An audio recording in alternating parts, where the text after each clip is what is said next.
I don't think I'll ever forget the exact cadence of those words as they left his mouth slicing through the thick air like a blade. Everything your house, the business, all financial accounts and properties has been left to Vanessa Blackwell.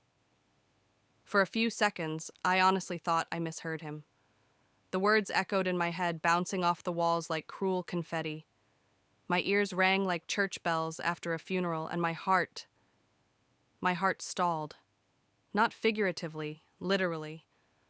It felt like the damn thing forgot how to beat, as if my body itself rejected the reality being handed to me.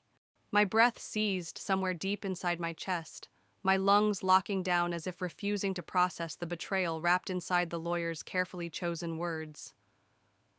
Beside me, Vanessa squeezed my hand, her fingers cool, unnaturally smooth, the kind of touch that comes from someone who spends more on manicures than groceries. I felt the subtle, rehearsed quiver in her grip.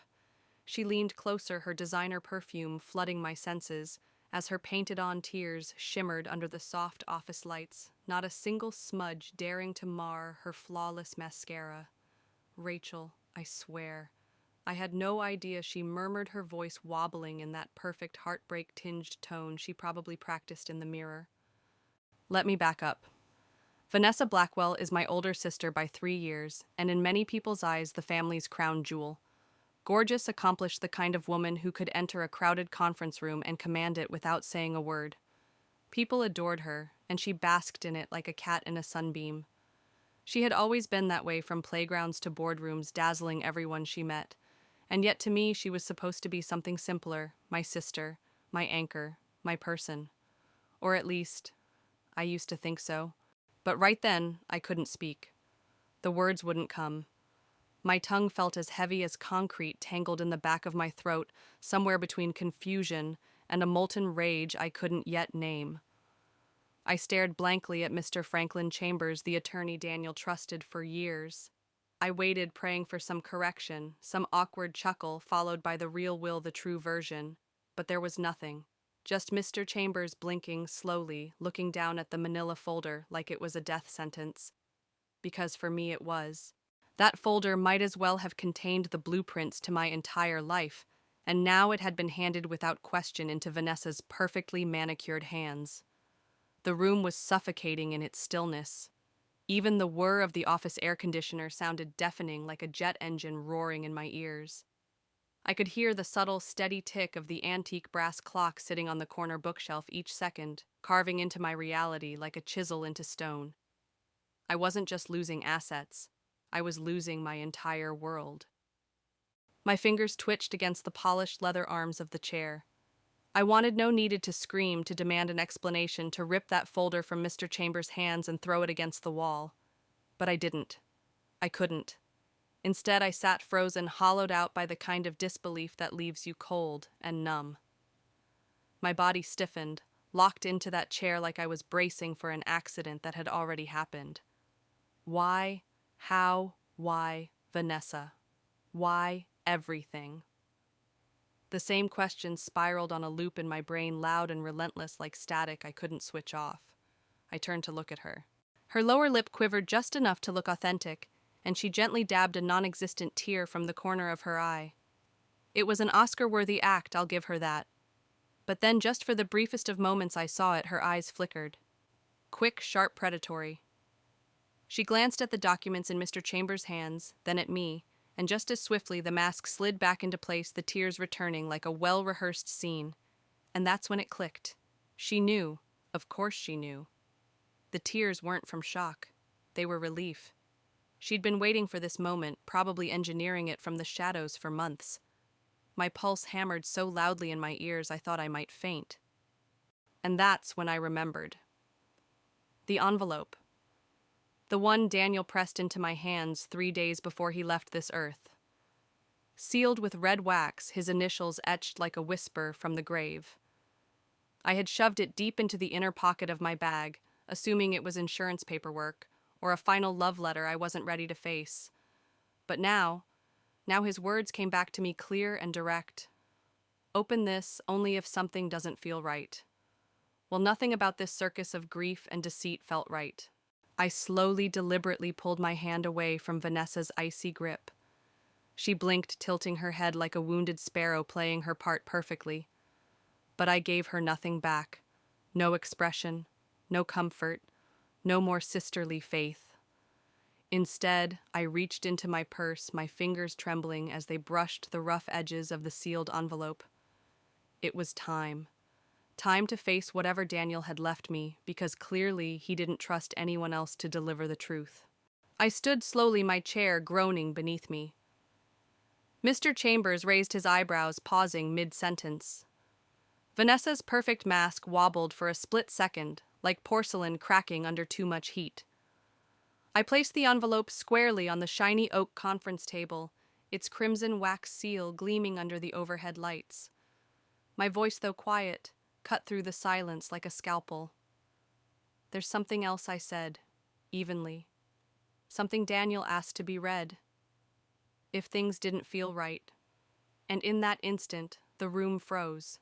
It wasn't just silent. It was the kind of silence that swallowed sound whole, the kind that happens before a storm breaks everything wide open. And maybe now is a good time to pause just for a breath. Because if you've made it this far with me, you know how heavy stories like this can be. They aren't just tales of wills and betrayals. They're about the cracks we ignore, the silences we try to fill the truths we only dare face when we're standing at the edge of something irreversible. So if you're someone who believes in the power of raw, messy, uncomfortable stories, the kind that remind us we aren't alone in those dark rooms, I'd be grateful if you gave this channel a like or subscribe to stay connected. It helps more than you know, especially for voices like mine, who are still learning to speak after the silence. Daniel and I had been married for 10 years. A decade of chaos braided into beauty of late nights, spent crafting dreams on a shoestring budget of laying tile samples across our kitchen floor at midnight, arguing over fabric swatches as if the fate of the world hinged on velvet versus linen. Ours was not a marriage of quiet routines or neat domesticity. It was messy, loud, alive. Together we built Whitaker and Pine, our boutique design firm, from the cracked concrete of our first apartment to the polished glass walls of our downtown studio. It was never just a business. It was us. Our story, our heartbeat, our shared canvas. And then the cracks started showing, not in the walls of our projects, but in Daniel. At first it was small, almost laughable. He forgot the name of a client he'd known for years, misplaced his keys-lost track of conversations. We joked about it, blamed the long hours, the coffee-fueled deadlines. We were just burned outright. But then there was the day he called me from the side of the highway because he couldn't remember the way home from the office we'd designed together. That was the day the laughter died. The diagnosis came swiftly, brutally. A rare, merciless neurological disorder, fast-moving and unrelenting. There were no treatments, no hopeful trials, just a sand glass tipped on its side, the grain slipping through faster than I could count.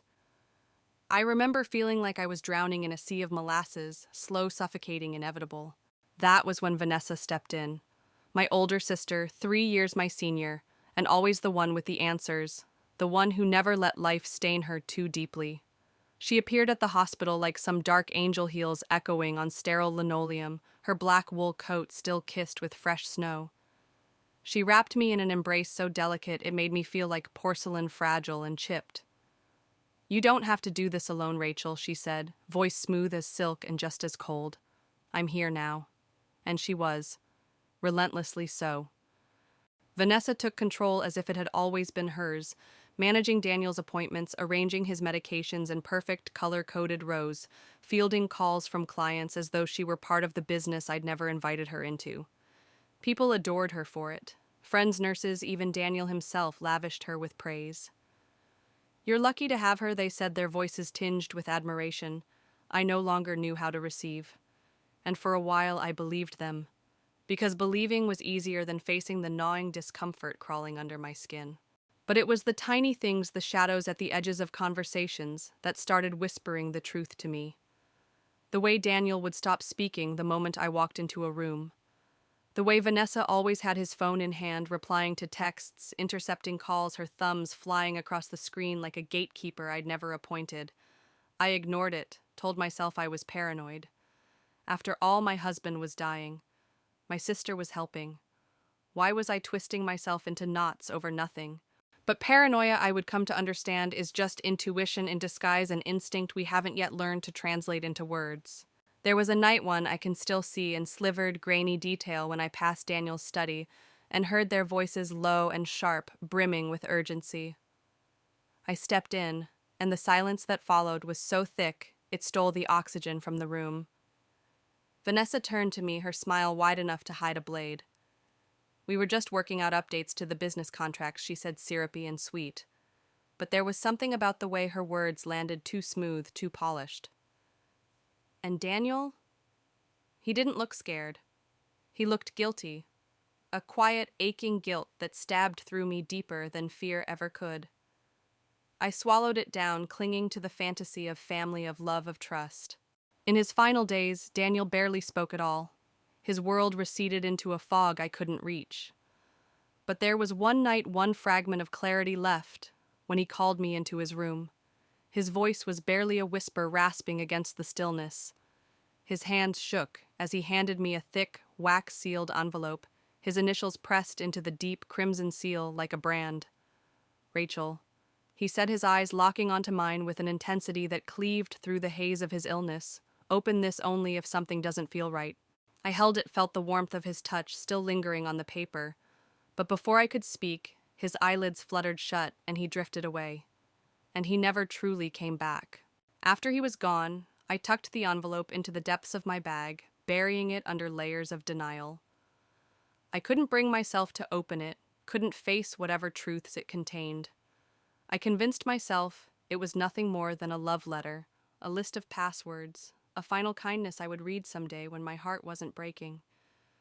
But when Vanessa's name was read aloud in that suffocating office, all those illusions shattered like glass under a hammer. Suddenly everything, every whisper of doubt, every pang of dread screamed that something was horribly, irrevocably wrong. A week after Daniel's funeral, I found myself standing outside Mr. Franklin Chambers' office, the brass nameplate on his heavy oak door blurring in and out of focus, as if the letters were written in a language I no longer understood. My stomach twisted in knots, aching from hunger and grief, and a hollowness that left me feeling like a ghost stuffed inside my own skin. I hadn't eaten in 2 days. I couldn't. Food tasted like ash in my mouth. Inside, the air was too warm, stifling, the kind of warmth that made your clothes itch against your skin. I perched at the edge of the leather chair, trying to hold myself together to not breathe too loudly, as though even that might betray the fragility I was trying to hide. Vanessa sat beside me, draped in black silk, her posture flawless, her appearance plucked from a morning fashion catalog, elegant, tasteful, perfect. Always perfect. And of course she cried. Quiet, delicate tears dabbed with a linen handkerchief, the kind of crying that left her face untouched. Her mascara unmoved, the kind that drew sympathy like a magnet. Not like me, red-eyed, gasping, falling apart at the funeral. She reached over and patted my knee, her voice soft, rehearsed. Whatever he left, Rachel, you know it was always meant for you. Her words slithered down my spine like ice water, but I only nodded, too numb, too broken to speak. When Mr. Chambers finally entered the room, seemed to shrink under the weight of his presence. Daniel had trusted him, and so had I. Until now. He opened the heavy folder with our names emblazoned across the top in neat clinical print: Rachel Whitaker, Daniel Whitaker, Vanessa Blackwell. He cleared his throat, his voice firm, practiced. Per Daniel Whitaker's final will and testament, the entirety of his estate, including all property, business assets, and financial accounts, shall be transferred to Vanessa Blackwell. I wish I could explain that moment, but some things defy language. It was as though the air had been sucked out of the room. My ears roared, my vision tunneled until the walls closed in around me like a coffin. I blinked once, twice. Vanessa gasped softly, clutching my hand with mock surprise, her eyes wide with feigned innocence. Rachel, I had no idea she breathed. I would never. Her voice fractured like brittle glass, sharp and sudden, and for a heartbeat, a fleeting, dangerous heartbeat, I almost let myself believe her. Almost. But when I forced my gaze to her face, past the trembling lips and artfully damp lashes, I saw it, the flicker. That imperceptible half-second shift where her eyes darted toward the folder resting in Mr. Chambers' hands before snapping back to me, calculating, measuring, as though she needed to confirm whether I was still the obedient grieving sister, still playing my assigned role in her carefully scripted performance. And in that moment, something inside me cracked, not loudly, not visibly, but like the quiet breaking of a dam invisible to the outside world until the flood came roaring through. I didn't cry. I didn't scream. I sat motionless, the very picture of composed devastation. But inside, my thoughts collided like runaway trains careening off the tracks, spiraling into questions that tangled into knots inside my chest.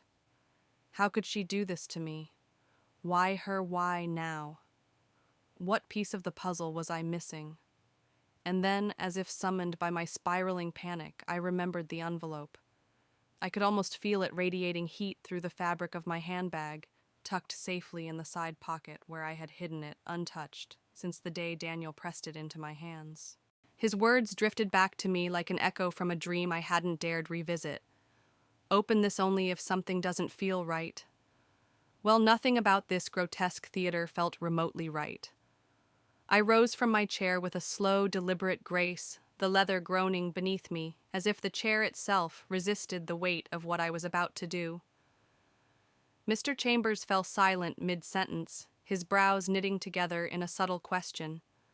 Vanessa blinked up at me, her mask of delicate grief still frozen in place, the cracks only just beginning to show beneath the surface. I reached into my bag, my fingers brushing the thick, familiar edges of the envelope, its seal still intact, still cold and untouched, waiting for the moment Daniel must have known would come.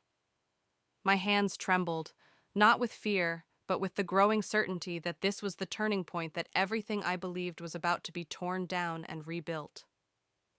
Mr. Chambers.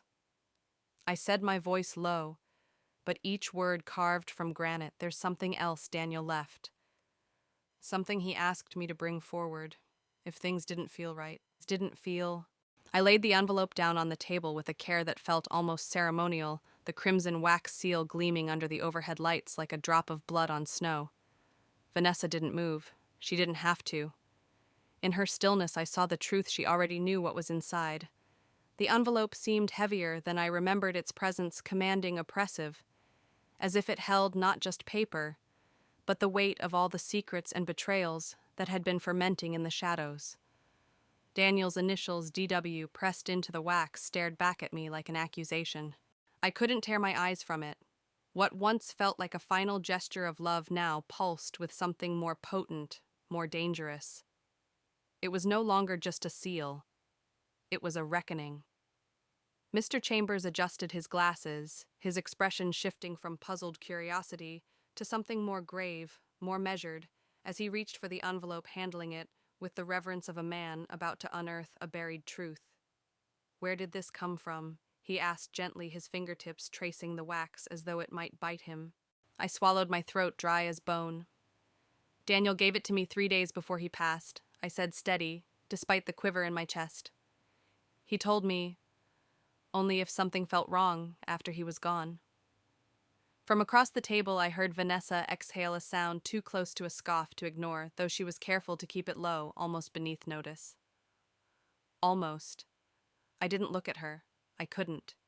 If I turned toward her now, I might lose the thin thread of composure I clung to, like a lifeline in a storm. Mr. Chambers broke the seal with a careful, precise motion. The wax cracked with a soft, echoing snap, a sound that made every muscle in my body tense, as if the room itself recognized the significance of that moment. He unfolded the contents, several sheets of heavy embossed stationery, and atop them a handwritten letter clipped in place like a flag planted on enemy soil. His eyes scanned the papers, and slowly, almost reluctantly, his brow furrowed into something I hadn't seen in him before: respect and something heavier: concern. The room grew colder despite the golden shafts of sunlight filtering through the blinds. My palms dampened my chest, tightening like a fist clenched around my ribs. Every tick of that brass clock in the corner reverberated through my bones, counting down to an explosion I could no longer escape. What is it, Daniel? What did you leave for me to find in the ashes? Finally, Mr. Chambers cleared his throat, his voice softer tinged with a gravity that sent a shiver down my spine. Rachel, this document is legally binding. He said his words, slow, deliberate. It is a notarized direct amendment to Daniel's previous will. It overrides the original. I blinked disoriented, as if the word itself had cracked the floor beneath me. Overrides. Vanessa's entire body tensed beside me, the facade she had so carefully constructed beginning to crumble. Overrides. She snapped, her tone stripped of all warmth, as if the mask of mourning had burned away in the blaze of truth. What do you mean, overrides?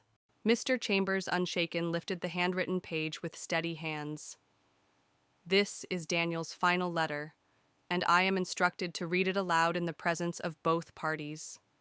He paused, looking between us. I nodded once. Vanessa didn't, but that didn't matter anymore. He began to read. To Rachel, my wife, if you are hearing this, then something happened that I feared might. I'm sorry. I failed in more ways than you'll ever know, and this letter is part of my attempt to set things right. My lungs constricted, the edges of the room blurring as Daniel's voice filled my head, as vivid and crushing as if he were standing behind me, whispering those words against the nape of my neck. Mr. Chambers continued, his voice steady, clinical, cutting me open with every word. Months before my diagnosis, I made a terrible mistake. I was vulnerable, confused, and in that moment of weakness I trusted the wrong person. Someone I never imagined would use my illness for their own benefit. My stomach turned, bile rising in my throat as Vanessa's perfectly manicured nails tapped a steady rhythm against the armrest. She wasn't crying now. The performance was over. Mr. Chambers pressed on, unflinching. Vanessa convinced me to sign a new will, assuring me it was only temporary. She said she was protecting you, but I realized too late she was positioning herself to take everything. There it was. The truth finally spoken aloud, laid bare in the cold, unwavering ink of Daniel's confession. Mr. Chambers looked up, his expression almost apologetic as he delivered the final blow. This document reverses the estate transfer. Daniel left everything to you, Rachel. The house, the business, the accounts. It's all yours. Vanessa's chair screeched against the hardwood as she leaned forward, her voice sharp and brittle as shattered glass. That's not possible, she hissed. You can't seriously expect me to accept that over a signed will. But Mr. Chambers cut her off with the kind of steady, unwavering authority that left no room for argument, his voice carrying the quiet weight of finality. This document is dated, witnessed, and notarized. He said, his tone even almost gentle, but beneath it pulsed an unshakable firmness. It holds up. Vanessa's face changed, then shifted as if someone had wiped away the last vestiges of her carefully curated sorrow. There was no sadness now, no confusion, no attempt at sisterly concern, only a flicker of rage, quiet and smoldering like coals buried beneath ash. But this time I didn't flinch. I met her gaze head-on, unblinking, and for the first time in what felt like a lifetime, I truly saw her. Saw the predator behind the sister, the ambition behind the concern, the hunger that had always simmered just beneath her polished exterior. The silence that followed Mr. Chambers' declaration wasn't merely stillness. It was oppressive, suffocating, the kind of dead air that made the room feel like it was holding its breath, waiting to see who would break first. Vanessa didn't speak, not right away. Her expression hovered in a strange limbo between disbelief and a fury so raw it made my skin prickle. The hand that had once clasped mine so tenderly now clutched the edge of her chair's armrest. Her knuckles bleached white, the tips of her manicured nails digging into the leather. I didn't move. I didn't blink. My eyes locked onto hers like steel, and this time I refused to look away. Because I knew now. I knew in every bone of my body that all the nights I'd lain awake, haunted by the ache of suspicion, by the whisper of paranoia I'd tried to silence, those instincts had been screaming the truth all along. Mr. Chambers placed the envelope and its contents beside the now worthless folder that once held the manipulated will, the puppet document crafted under Vanessa's quiet coercion. It sat there hollow and impotent, stripped of its power. He cleared his throat softly, his gaze flicking toward Vanessa, measured and calm. "If you have any objections, Miss Blackwell," he said, his voice like cool steel, "you'll need to file them formally with the court. But to be perfectly frank with you, this document is ironclad. Your window to contest it is narrow, and Mr. Whitaker left a thorough, undeniable trail of intent. Vanessa laughed, then a brittle, venomous sound that sliced through the stagnant air like a shard of glass. He was sick, she spat, bitterness curling around every word. He didn't know what he was doing. You're really going to take the word of a dying man over a signed witness will drafted weeks earlier. I turned to her slowly, letting the weight of my stare settle on her like a verdict.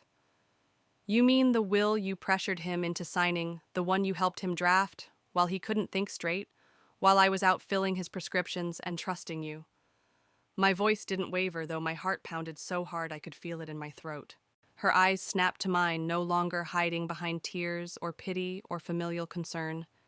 There it was, that flash of lightning, fierce and bare, the unmasked face of the woman she truly was. You don't understand what he wanted, she hissed, her voice dropping to a low, frigid murmur. He was scared. He needed someone who could actually take control, someone with vision. You were falling apart. He was my husband, I snapped back the words, leaving my lips sharp cold, but laced with a fury I had kept buried for too long. And I was your sister, she shot back, venom dripping from every syllable. I was doing what neither of you could, protecting what he built. Mr. Chambers' pen clicked softly as he closed the folder, the sound punctuating the end of the argument like the closing of a coffin lid. Regardless of your motives, Miss Blackwell, he said quietly but firmly, Mr. Whitaker made his final decision legally, deliberately, and with absolute clarity. Vanessa pushed back from the table, her chair scraping harshly against the hardwood floor, the sound jarring like a warning shot. Her breathing had changed, shallow, rapid-clipped, as though the walls themselves had begun to close in on her. And in that unguarded moment, I saw her. Saw her stripped of all the practiced charm, all the cultivated empathy. She had never come to help. She had come to take. Daniel had been her chance, her opportunity to claim everything she thought she deserved. And for a while, she had won. But not anymore.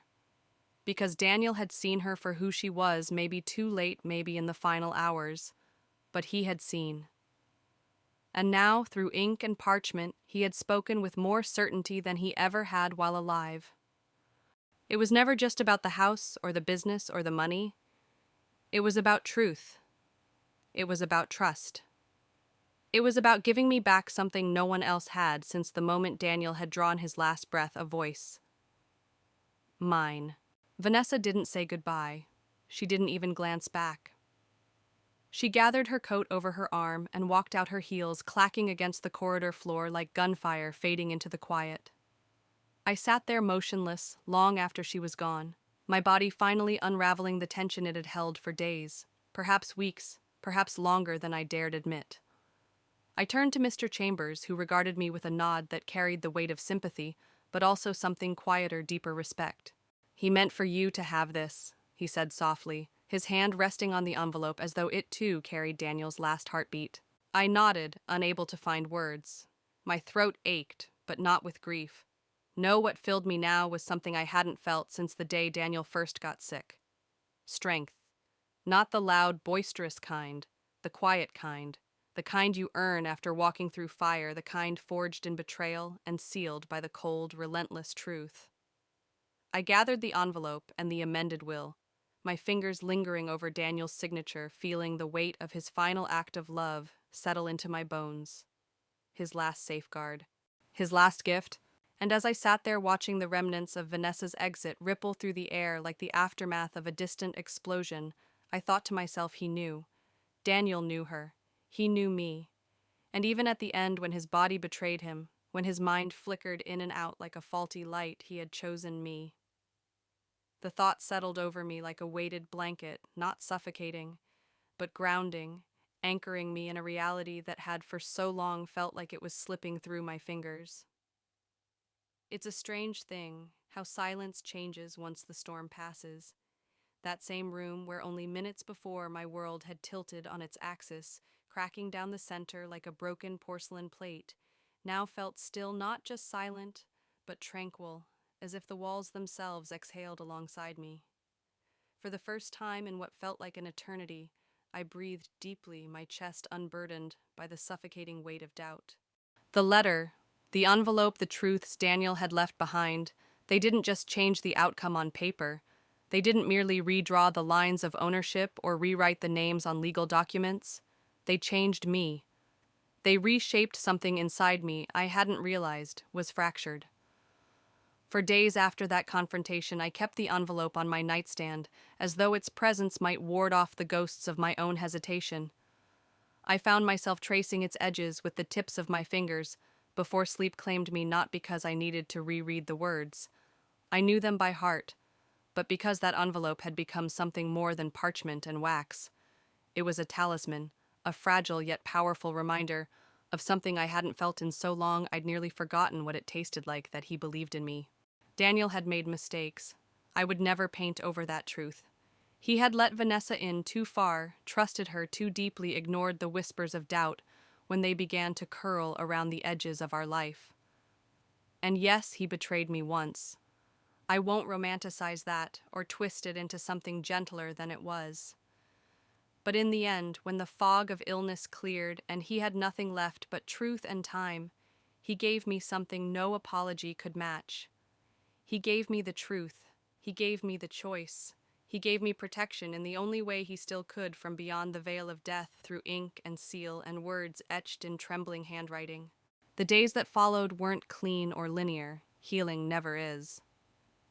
Vanessa sent me one last message, a clipped, sterile voice note, cold as marble, promising that she wouldn't forget what had transpired.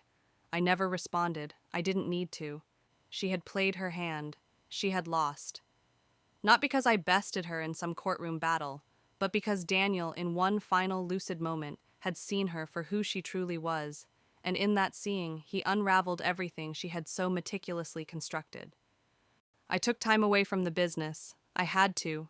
I needed to untangle myself from the web of grief and betrayal and remember who I was without him, without her, without the chaos that had clung to my life like ivy suffocating an old house. For the first time in years, there was no one making decisions for me, no one speaking over me, no one smiling at me with knives hidden behind their teeth. It was terrifying, and it was freeing. I started small, organizing files, repainting the office walls in a shade of soft sage I'd always loved but never chosen. I stripped away the old name Whitaker and Pine and replaced it with something simpler, something honest. Whitaker Studio. Just me. I sought out new clients, reconnected with those who had drifted away in the chaos. I started saying no more often, especially to those who wore Vanessa's brand of sweetness, the kind that curdles once you see what's underneath. And somewhere in that slow, stumbling rebuild, I found something I had long ago buried beneath layers of grief. Joy. Not the dazzling, cinematic kind that sweeps you off your feet. The quiet kind. The kind that slips in unnoticed when you're brewing coffee in a quiet kitchen. The kind that lets you sleep through the night without waking to the phantom ache of loss. The kind that makes you laugh at something dumb on television and realize you're not faking it anymore. People ask me sometimes if I forgave Daniel, and I always tell them the truth. Forgiveness isn't always loud or public or wrapped in a perfect conversation. Sometimes forgiveness looks like setting down the weight you've been carrying and walking forward, even if you don't understand all the pieces. I may never fully comprehend the choices he made when fear clouded his judgment, but I will always remember what he chose when the fog lifted, when clarity and love remained his only currency. He chose to leave me the truth. Not a house, not a company, not a portfolio of bank accounts. The truth. And that I've learned is worth more than any of it. Because when the people you love are gone, what they leave behind becomes your story to carry, to tell, to rewrite if you must. And I am done carrying anyone else's version of my story but my own. And maybe if you found yourself still here, still listening to my story after all this, maybe your gut has been whispering to you too. Maybe there's something that doesn't sit right, something you've been ignoring, because it's easier than facing the truth head on. Don't wait for a sealed envelope to force your eyes open. Sometimes the love we needed was the truth they couldn't say while they were still here. So, thank you truly for staying with me through this. I know it wasn't an easy story to tell, and it's probably not an easy one to hear. But some truths I've learned are too important to bury. If any of this touched something in you, I'd love to hear your story too. And if you've ever handed your trust to someone who didn't deserve it, I want you to know you're not alone. If you want to hear more stories like this raw, messy, honest, consider staying connected, maybe subscribing, maybe leaving a comment. Because sometimes closure doesn't come with a conversation. Sometimes it comes sealed in an envelope, waiting patiently for the day you're finally ready to open it. Take care of your heart and trust your gut.